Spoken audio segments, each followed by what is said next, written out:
Welcome to the Always On podcast. I'm your host, Duncan MacPherson. And on this podcast, our objective is to enable our audience, which are very high caliber fee-for-service professionals, to always be working on their business and on themselves, personally and professionally. And to that end, on today's podcast, I had a great conversation with Ted Jenkin. Ted is a serial entrepreneur. He is the CEO of Oxygen Financial, which is a great case study in how to create niche target marketing. But he's also a partner in ESL Advisors, leadership of the Atlanta class of 2023. He's a national TV personality and talks about money, finance.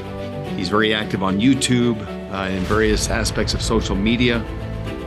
And in this episode, we discussed unlocking financial impact and legacy. And what that really means is we talked about what it looks like to have a partial sale of your business. As a financial professional, how you can start to de-risk and achieve a business transition and all of the elements that go into that, because Ted has cracked the code. He's got a process on that. He represents advisors who are selling all of a business or partial business. It's just such a great skill set and a great process he's got.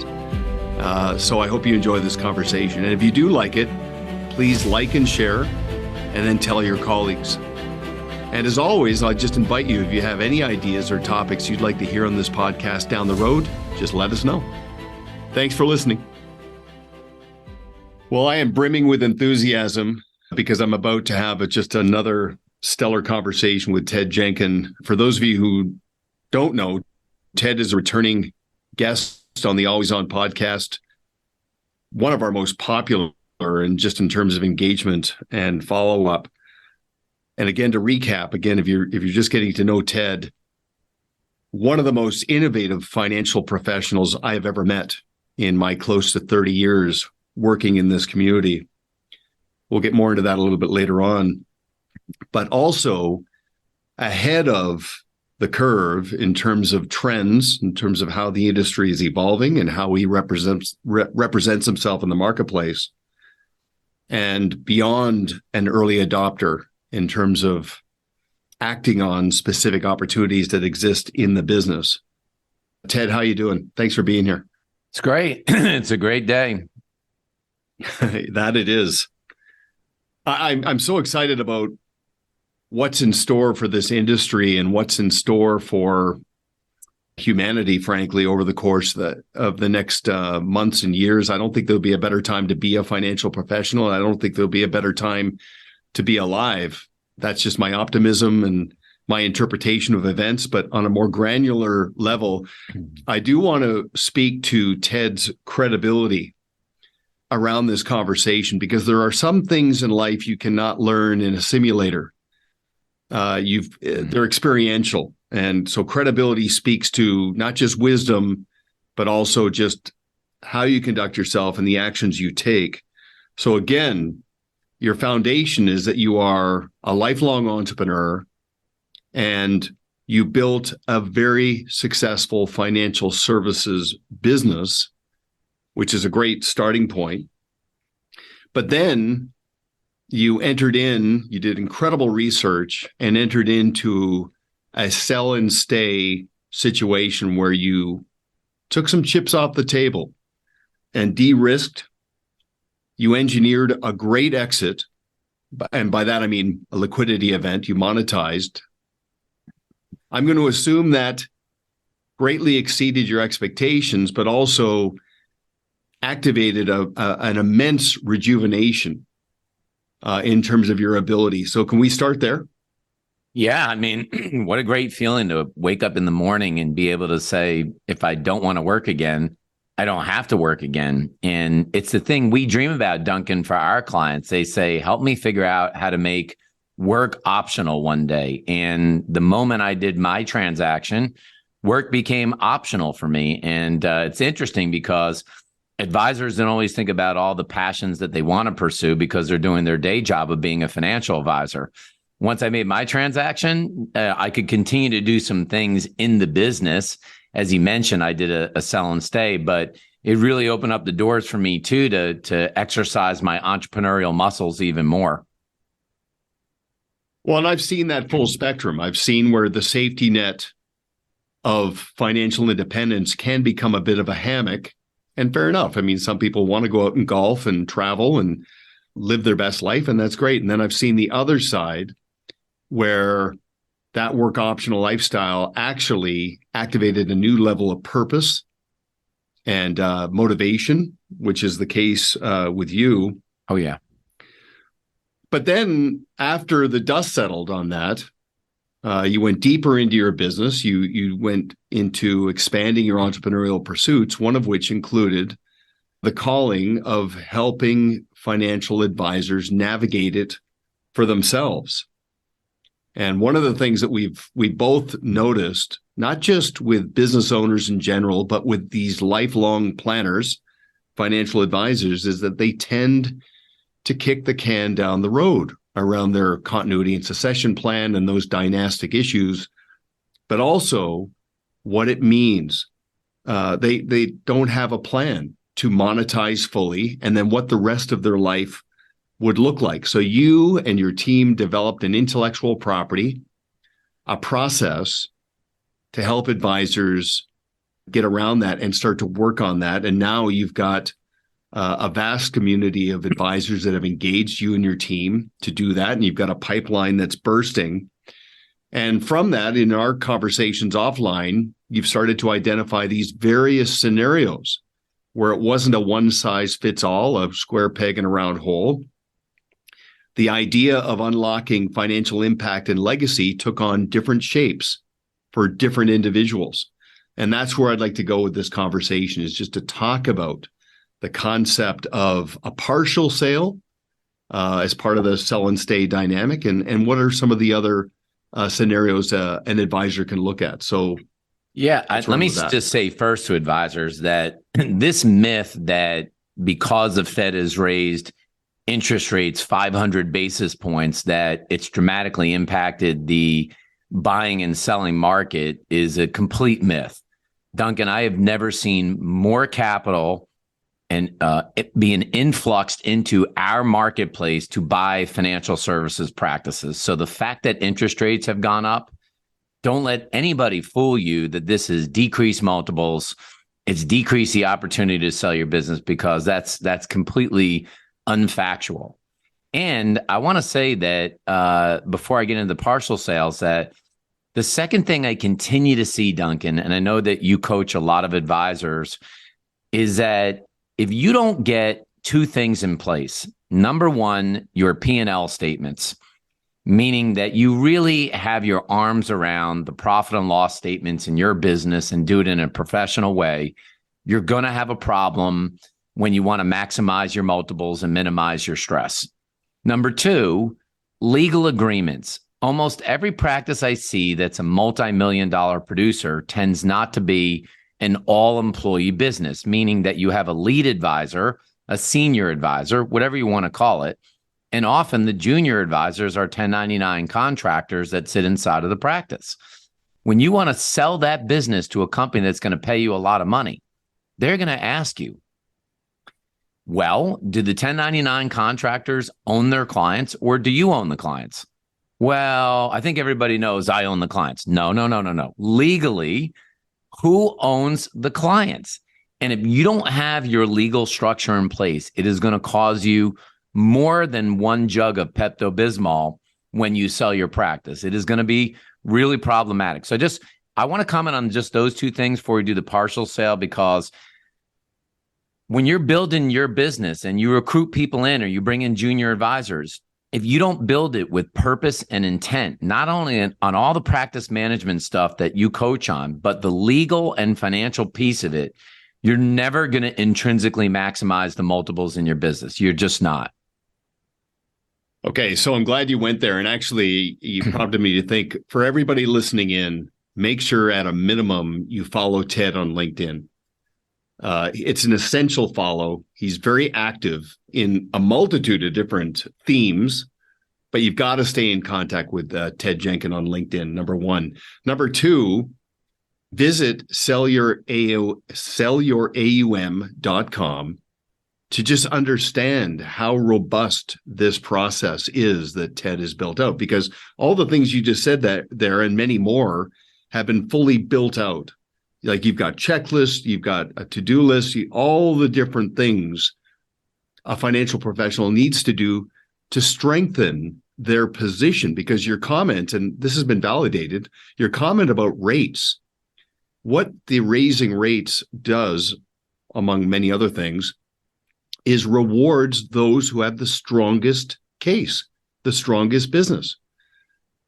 I was talking to a financial advisor, this is about a month ago now, and he was saying that there is so much money on the sidelines that is now being activated. And he used the term, because of inflation, he said there are a lot of people that don't want to see their ice cream melt. the depreciating value of the cash, they want to buy assets, but they're being very picky. They're cherry picking and acting on the business that have the strongest position. And that's exactly what you're talking about there, right? Yeah. I mean, you have to go into this kind of, at least, obviously there's got to be a culture fit, but you got to know what you're willing to give up and what you're not. What I mean by that is that, and we mentioned this, I think, on probably a prior podcast. It's like, do you still want to be rep as portfolio manager, or are you willing to outsource that money? I think you should be outsourcing it anyway, but even so, does that really matter to you? You might think you have the secret sauce, but most of you are not beating the S&P 500. I know it's probably fun for you, and you look at charts and all that other stuff, but it's not the secret sauce. And you may have a brand, and that brand you may think is the secret sauce, but truth be told, 99% of financial advisors, your brand isn't a secret sauce. You're not on every billboard in town. You're not on TV every day. Asking random strangers if they know Cornerstone Wealth Management, the odds are they don't.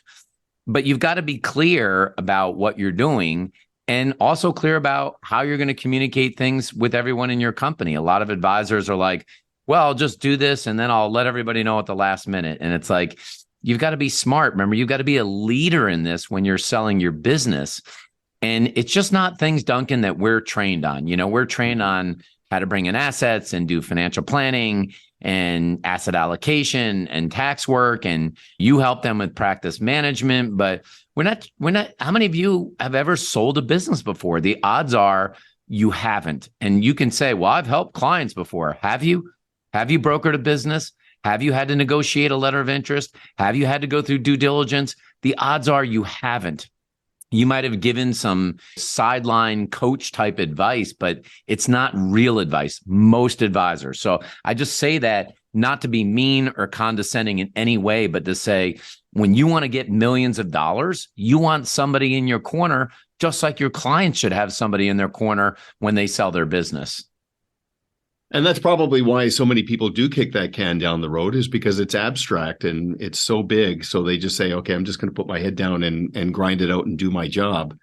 So you've got all the tools and templates, I know you do, to help people sort of progress through that, to remove any hair and just to strengthen their case and make sure that they, when that moment of truth comes, where they're having a conversation or you're having the conversation on their behalf, that they're in the driver's seat. Now, the other thing, it's interesting. I spoke with Chris Jepson yesterday about how the industry is evolving, and we landed on AI and how some people are a little freaked out about AI and how it's going to further commoditize the financial professional, and how other advisors, their mindset is they're embracing AI. Like, for example, they're using AI to capture conversations they have with clients for, after a strategy and tactical meeting. Here's what we talked about. It's a nice summary. Here's what we talked about on a phone call, just KYC and then beyond. But also how automation and technology is creating liberation for the advisor. Like, more and more advisors to varying degrees are getting out of the asset management business, that secret sauce you're talking about, to go deeper, because AI will never have EI, the emotional intelligence. Right. So they're going deeper into their business, deeper into their client relationships without working any harder.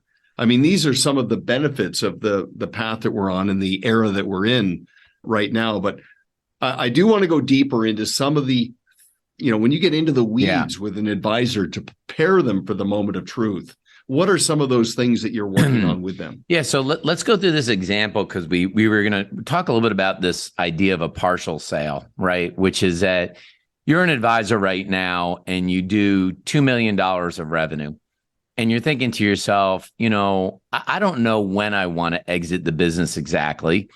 I'm not ready to become an employee today and sell all of my business, but I wouldn't mind de-risking and potentially having a partner that could accelerate my own net worth by offloading part of my business. And there's a multitude of models, but let me just give you an example of one that I see today. So you do $2 million of revenue and you want to sell part of it. A lot of companies will buy between 10 and 25% of your revenue.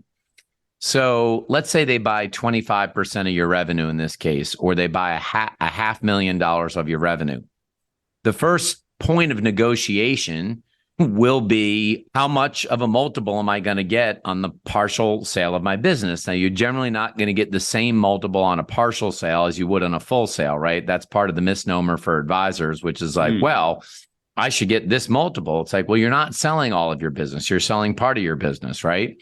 But let's just say, for example, that we negotiated somebody a 5X, which I know sounds like a crazy number to some people on here, but that means that you would get $2.5 million, or basically you're getting 5 years forward revenue on that cash, right? And more if you think about the real net cash flow on 500,000. If you're running a 50% EBITDA, you're basically getting a 10 times forward on your EBITDA. If you're doing 250 of EBITDA, 2.5 million is 10 times forwards earnings to buy that cash flow. But that revenue is now no longer part of your practice.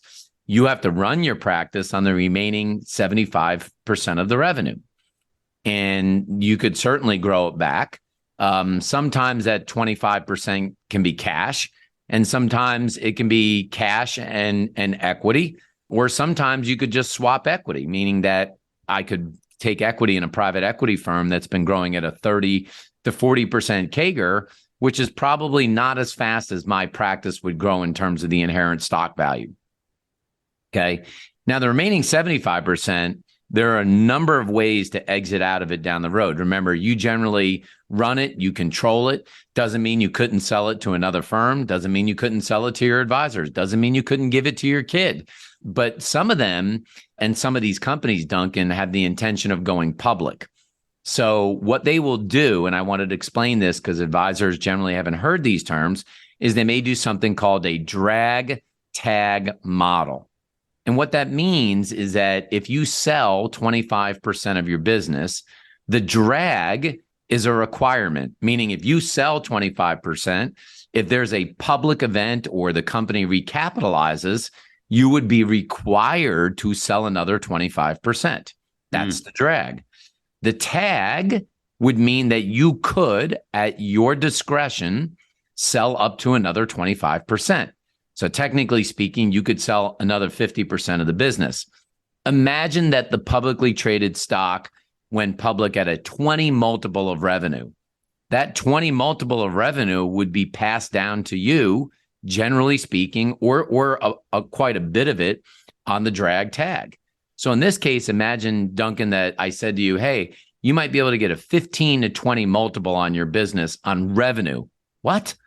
I heard it's 2 times, 3 times. Some guy or gal out there got 6 times. How am I going to get 20 times? Well, you are the IPO. You could get 20 times. That is just one example. But, there's actually 2 sides to this, Duncan, which is interesting. One is if you engage in a partial, you may ask, is it going to be a drag tag, or what's going to happen to the rest of my stuff down the road? By the way, if you're recruiting people, and advisors generally have never thought about this, I'm giving away more than gold today. I got platinum today.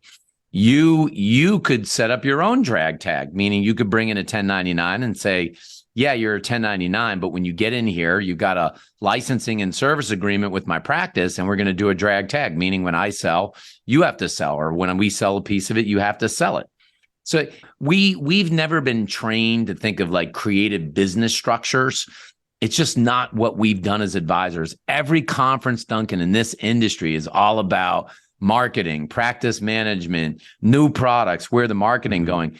Business structure is incredibly important if you're thinking about intrinsically maximizing the enterprise value of your business. We've never been trained that way. This is, and just going to call you on something, because isn't gold more valuable than platinum? I don't know. I don't even follow it. Is it? I don't know. I think you've got palladium above gold. I think rhodium is the most precious metal. That's like your unobtainium. But, anyway, I've got this thing about precious metals, but that's just off to the side. That means it means I got duped on my wedding ring, because I think the guy told me platinum was better than gold. That means I got duped somewhere 30 years ago. Maybe at that time. That could have been. That could have been. Yeah. Rhodium. Okay, so question for you. Because that's incredible. I've never heard what you just described there. So that's sort of evolved from your immersion into this space and working with teams. So that's very cool. And I'm assuming your credibility and familiarity within the community of acquiring firms, these private equity firms, has been amped up quite a bit too. But the two things I wanted to ask you is, when these partial sales occur, are there golden handcuffs associated with that? Is there an expectation it needs to go beyond 25%? Number one, and number two, everything's in the negotiation, including change of control, or some of them have no change of control, including branding or not rebranding.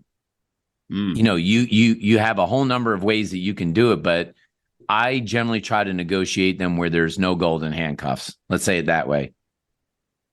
Okay, so on that point, not only will you demystify for the advisor so they're not reinventing the wheel, giving them that clarity, but you'll also represent them as a conduit between them and the private equity firm who is acquiring? If they want me to, I can say that I'm probably like a human Zillow machine right now. So I could tell you what homes are selling in the neighborhood as good as anybody in this industry right now. There are obviously a lot of very seasoned, smart people in this industry, but those people are usually representative of their company. If you think about what you do as a fiduciary, when has there ever been an independent fiduciary that represents advisors when you try to maximize the enterprise value in your business? In fact, the worst thing you can do, and I'm going to capitalize worst, I saw some note the other day, Duncan, from APBOE, which is just one of the bulletin boards where practices are bought and sold. And they were all excited that they got a gigantic practitioner in Wisconsin, a 3.2 multiple on revenue. And it was a big practice. It was like a 3 million practice that sold for a little bit over 9 million. And I thought, man, that advisor probably paid APBOE and got ripped off. If you go on these boards to sell your practice, you are making a huge mistake. You're just costing yourself millions of dollars. And that's just probably awareness. They don't even know. I mean, that opportunity probably exceeded their expectations based on what they know, but they didn't have the full picture in terms of the spectrum of opportunities that have emerged in the last 3 to 5 years. And I want to come back to that in a second, because the other thing I wanted to ask you is, in your experience, if somebody has a partial sale, is there a change in the dynamic? Is there a micromanagement element? Does that firm impose itself on the firm in terms of how somebody conducts himself or represents themselves? What changes?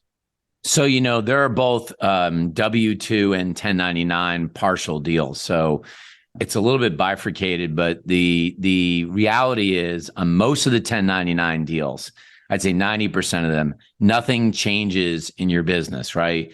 Your legal structure, your brand name, the systems that you're using, no one forces you to do portfolios. If you negotiate it right, nothing should change except that you de-risk, and 25% or 18% or whatever of your revenue is going to somebody else.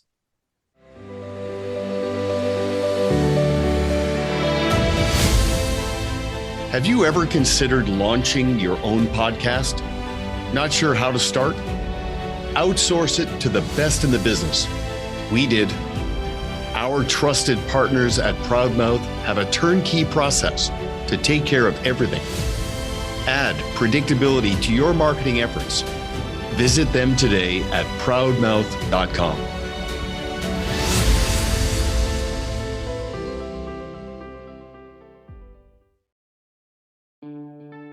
The best place to strengthen a client relationship is in the very place where you manage that relationship. BlueSquareToolkit.com has harnessed the best practices of Pareto systems and brought them to life in our easy-to-use system that is accessible on both your phone and your desktop. Simple technology to uncomplicate your life by creating clarity, accountability, and consistency for your entire team.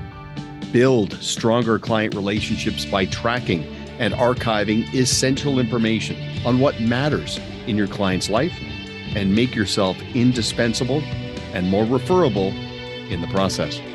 Create a more consistent client experience and grow your business with the Blue Square Toolkit.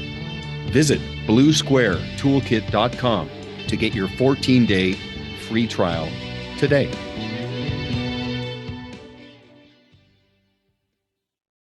So just thinking out loud here, if I'm an advisor, I'm assuming that there's three sort of dynamics to this. There's the ramp up, getting myself organized, positioning myself in terms of strength. Then there's the execution, actually getting the deal done. And then the dust settles. What are some of the outcomes? What does it look like after the dust settles? Yeah. And now the advisor gets on with his or her life. What are some of the unintended consequences? What are some of the unspoken sort of positive outcomes, silver linings that came out of it all? Could you elaborate on that?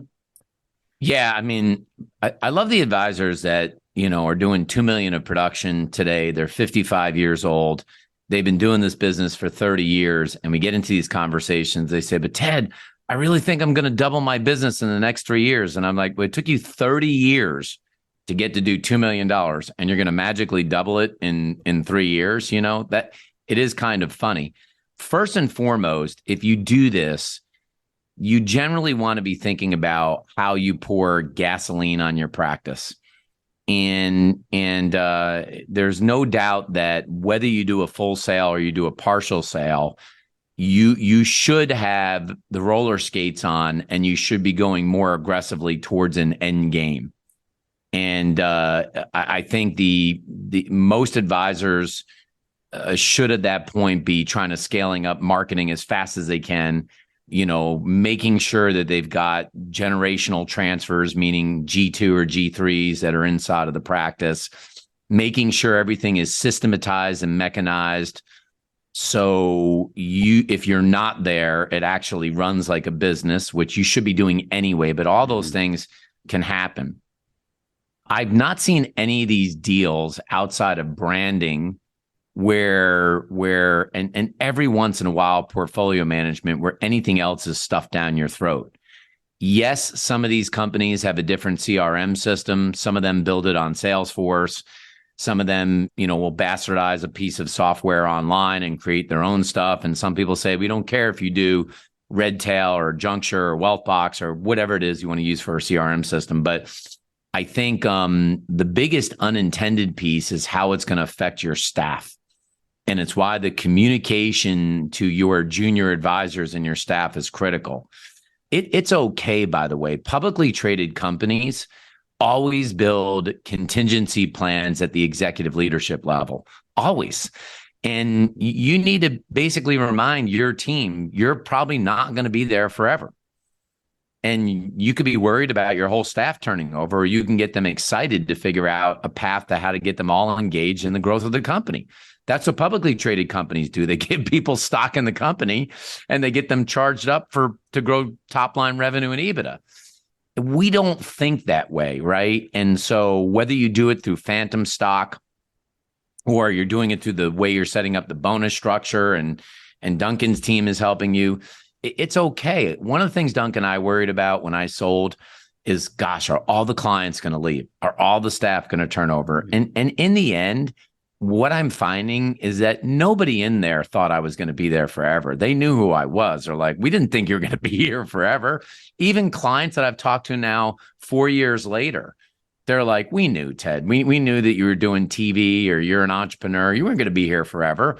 But they just wanted to make sure that the structure was there so they could get the same level of service, attention, management of their financial future. And as long as they're confident in that, great. But there's nothing wrong with you as an advisor, unless you love this business and you like 20 meetings a week talking about people's tomato garden and inflation and politics and all that stuff. That's great. Some people want to do it forever. But if you're a business person, you're thinking about your own exit, it's okay to discuss that. It's not like your team's going to walk out the door tomorrow. Well, it's such a good point. And yeah, I mean, the entrepreneurial paradox is you want to make yourself obsolete. You want to make sure that the business can run like a Swiss watch without you having to be present and not being at the mercy of any maverick talent, because it's all process driven. And of course, that just often creates a sense of liberation for the people because they're not winging it. And I know an interesting point on that is, because you're covering a lot of ground here. Yeah. You don't wing it when you engage with an advisor to go down that path. You've got a very well built out sequential methodical process, and then you customize it based on their own aspirations, which is great. Back to your point though, it's funny. I was talking to a team in Canada actually, and we were talking about the bamboo tree metaphor, because their growth was very gradual. Over 20 years, like the bamboo tree grows very slowly initially, and then it just catches and just explodes. And they had as much growth in a 5-year window as they did in 20. They got to that inflection point. They refined and optimized. So what I'm curious about is, when an advisor, in your experience, achieves that liberation, when they de-risk based on the partial sale, is there this sense of rejuvenation, where their purpose for their role is amplified, their excitement and enthusiasm for the role to make themselves attractive to go out and grow? Have you seen that happening? Because I've seen it happen, but I'm wondering, you're deeper into this. What have you seen? I think it's like that age-old adage. I think it's largely euphoria, and sometimes it's sadness. You know, I think most advisors are rejuvenated, and then you have the others that are relieved, right? The relief of, I've had 30 years of doing this, and I'm relieved that I'm not going to be the most responsible kid coming to school every day. And then you've got advisors that are like, I'm super charged up. I de-risked. It was like me. I got my money. And I mean, it's not so much that it didn't matter as much. It's just that pressure of like, gosh, what if a client leaves? Gosh, what if this happens? You know, we feel that pressure all the time. And I think it's a combination of rejuvenation and relief. You know, we've got some clients who work with professional athletes, and one advisor was telling me that he was introduced to an athlete, pretty marquee, and his financial house was not in order. He got introduced by a business manager or an agent or something. And the advisory team got it together, got the house all tidied up, and the impact that had in the performance of the athlete was striking. It's not like they became better as an athlete, but their mindset changed, knowing there wasn't this black cloud. And I'm wondering if that applies to advisors too, is that it forces them to get things organized. They feel better because of that organization and structure. They de-risk, so now they do have that work optional lifestyle. And next thing you knew, they've got a bounce in their step again, and they're just more attractive in the marketplace, and the fish start jumping in the boat. So I think it's totally true. I've had opportunities come at me here in Atlanta that, you know, I just think since I did this, other doors have opened up. You know, and there are other things that I got more interested in. I actually did some civic work here in Atlanta that I would have never done, I don't think, given, you know, what I was doing in the practice, and that opened up more doors. And, you know, sometimes, Duncan, we lose our sense of purpose as advisors, even when you're making $1 million a year. It's rinse, repeat, go to work, do 20 meetings a week, make sure everything looks good. And, we lose our sense of purpose. I wonder how many people listening to this that are in their 40s, late 40s, 50s, 60s are still super passionate about the business, or do you just do it because you make $1 million a year? And you can't get your head around, if you got 10 million bucks today, is that better than making $1 million a year? Sometimes that's hard because it's like, well, I can't take 10 million and give myself $1 million income. And it's like, and that's gets people back into the grind of doing what they do. It's interesting you say that, because I had a conversation with an advisor about plateau avoidance. And, his self-awareness was quite amped up as we were interacting in our consulting process. And yeah, he just said, like, I'm kind of in a trance. I'm kind of mailing it in. And then he started going deeper into the business. And this is going to lead to a question for you, because I don't know if you've seen this, but he crossed through the interlude from the old way to this new way, massively rejuvenated. And now he's on the verge. He's now franchise ready. He's now scalable. So he is actively vetting opportunities to acquire businesses. Right. What he didn't realize is that made him more energetic and valuable to his organic clients, just because he had this new vitality. So my question for you is, if I'm an advisor and I de-risk and I have a partial sale, and now I'm feeling really, really great, and I still have aspiration, I've got a lot of gas in the tank, and I want to go out and acquire a business, and I want to monetize on my process. I want to attract more advisors to have more scale.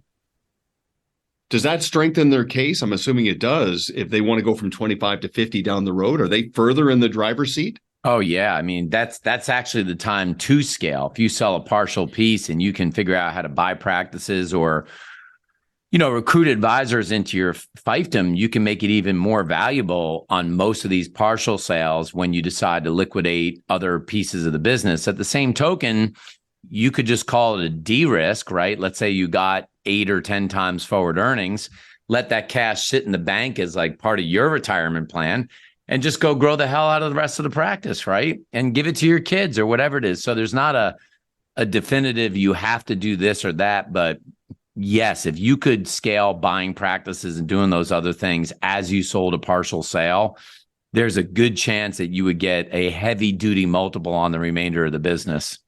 Mm-hmm. Yeah, it makes sense. So I'm curious about your sort of bedside manner when you engage with somebody initially. Is part of your process to really help them get clear around where they are on the spectrum between contentment and ambition? Like, do you help them think that through? Like, okay, you're going to de-risk, you're going to feel great, and you're just going to stick with your organic business, and that's great. Or do you help them come to terms with the fact that, you know what, maybe I do want to go out and acquire a business, or attract advisors to adopt my process? Like, do you get into that in the early stages of your interactions?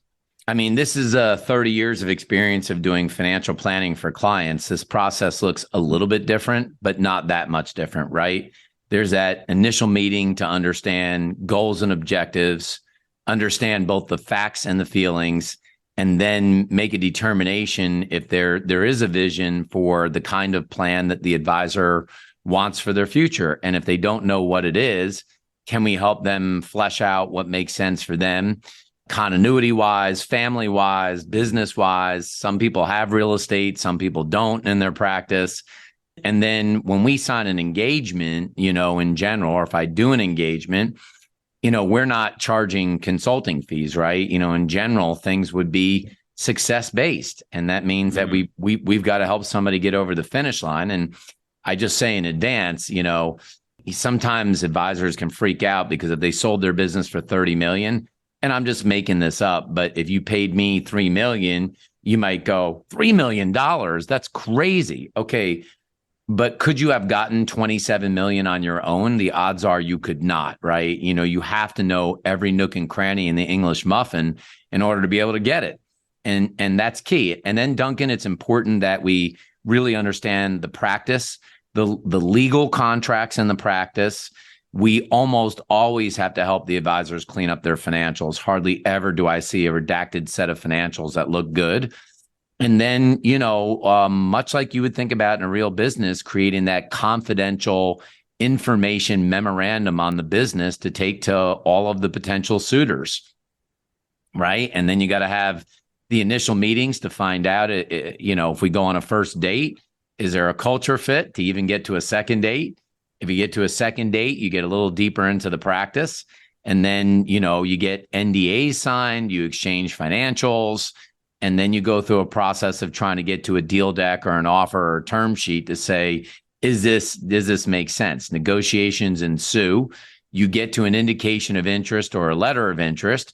Once you sign that, it's always non-binding, meaning if due diligence goes badly, either way, it's not going to happen. And then you try to get through due diligence and get to a close date. So it's a 9-month process, Duncan. Rarely have I seen things 6 months, maybe if it was lickety split, a year often, but not 9 months to a year. So if you're thinking about it, it's not like you're just going to go across the street, talk to Duncan, he's going to write you an $18 million check, and it's not going to work that way. Back to your fee worthiness. I'm assuming a big part of it is the fact that you're not out there shopping or marketing the business publicly. You've got relationships with these acquiring firms. So this can all be done very discreetly. And it's not a pitch. It's just a conversation based on fit and merit. That's a profound impact on your fee worthiness. I mean, number one, Duncan, this doesn't go on like biz, buy, sell. If that's what we're talking about, right? We're not putting it on the MLS listing system. 2 is, you may have engaged with a company that said that they wanted you. And the thing is, if you don't know all the information, you don't know what deals they've cut.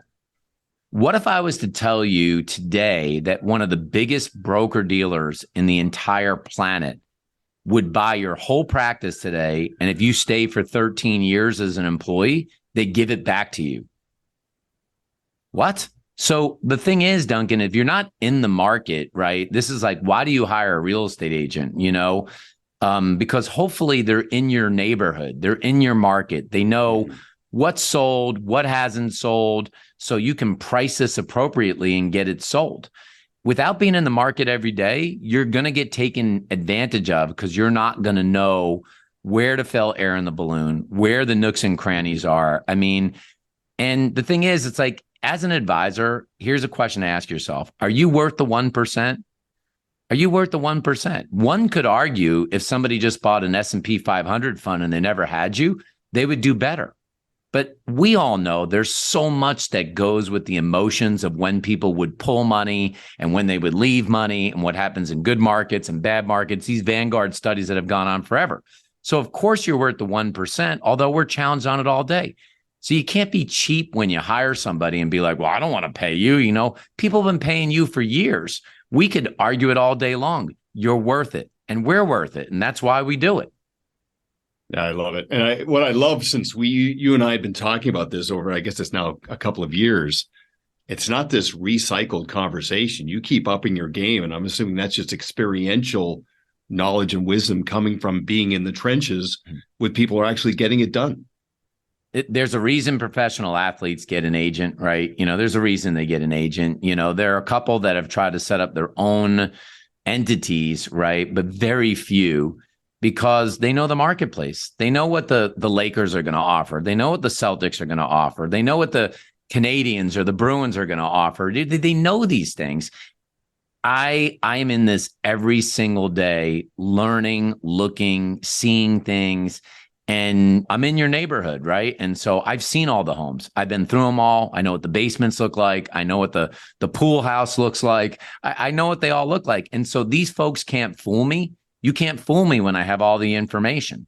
The bigger thing, Duncan, is that we also know where capital is moving. If I use an example, Duncan, annuity companies would always offer bonus programs. And they do that to bring in new assets, just like banks offer teaser CDs to bring deposits into the bank. But that only lasts for a short period of time, and then the money dries up. The capital markets are no different, right? If you have 100 companies vying for practices, people go in and out of having slugs of capital. You need to know when the capital is there, because to your point, Duncan, it's if it's not used, it's losing pace to inflation. It's like dry gunpowder. If they don't put it to work, they're losing money for their investors. So you've got to know when people have capital, because if they get $100 million slug, it's going to go quickly. But that's when you can increase the multiple, even in a high interest rate environment. I got to tell you, on the topic of fee worthiness, I had a client that I've known for a long time, and I forgot about this, but we were talking about fee worthiness based on commoditization. I had told him a long time ago that sort of parable, the story about the plumber who was called in to fix a rattling pipe that was driving the homeowners crazy. And he walked in, diagnostic, figured it out, took out his hammer, smacked the pipe, rattling stops, takes out his invoice book and says, $40 for hitting the pipe, $400 for knowing where to hit. When the advisor's mirroring this back on me not long ago, I told him this probably 10 years ago, but he said, I get it now. Like, just that making sure clients understand what you're worth, not what you cost, is so incredibly profound. So anyway, and thanks for the hockey reference there too, by the way, with the Bruins and Canadians. I appreciate that. Okay, so we're just scratching the surface, but I know you've got a process built out. It's refined, it's optimized. If I'm an advisor and I'm going to sort of opt in, what's my next step? What should I do?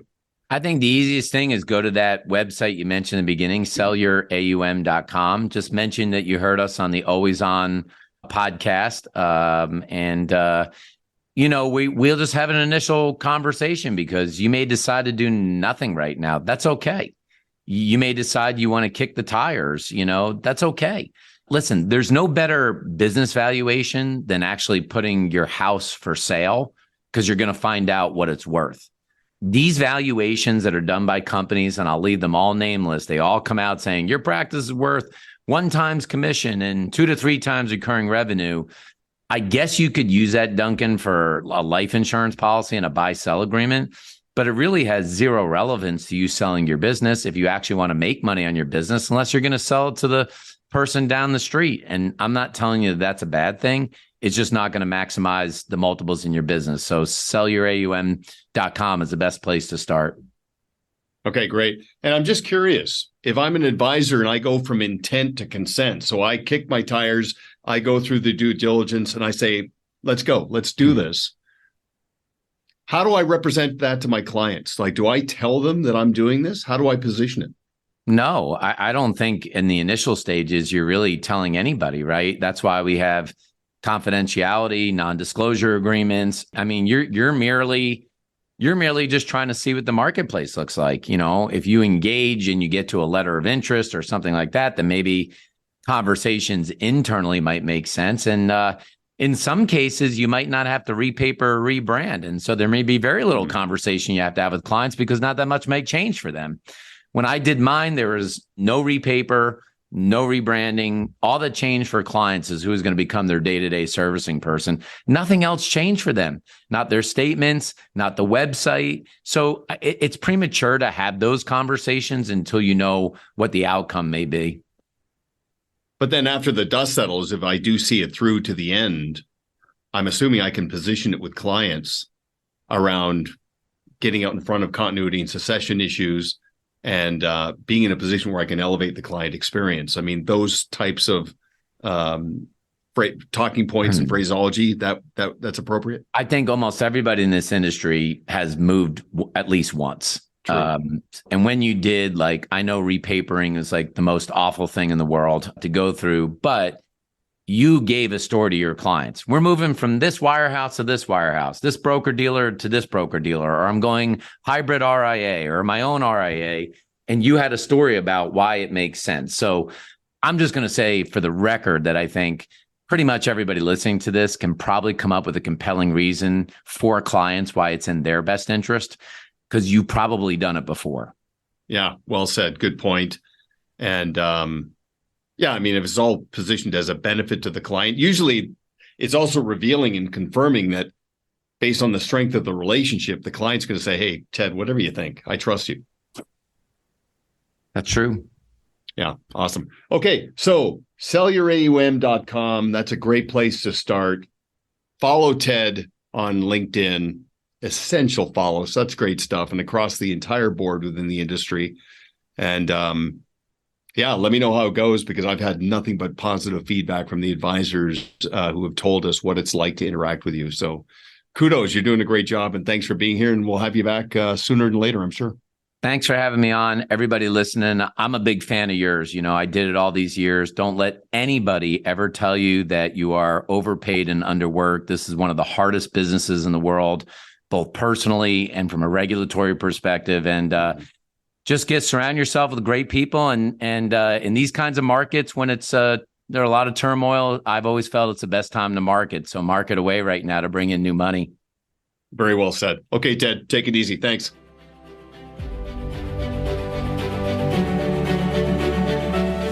Thank you for listening to Always On with Duncan MacPherson, where our objective is to enable professionals to always be working on their business and on themselves. Want to learn more about Duncan and his team? Visit ParetoSystems.com. Don't forget to click the follow button below to be notified when new episodes become available. The information covered and posted represents the views and opinions of the hosts and/or guests, and does not necessarily represent the views or opinions of Pareto Systems. The content has been made available for informational and educational purposes only. This podcast is powered by Proudmouth, the Influence Accelerators. If you're like me and want to spend more time educating people and less time selling, Proudmouth helps turn Main Street experts like you into trusted mainstream authorities. They will help amplify your influence over a growing audience of magnetically attracted fans. Visit proudmouth.com to learn more.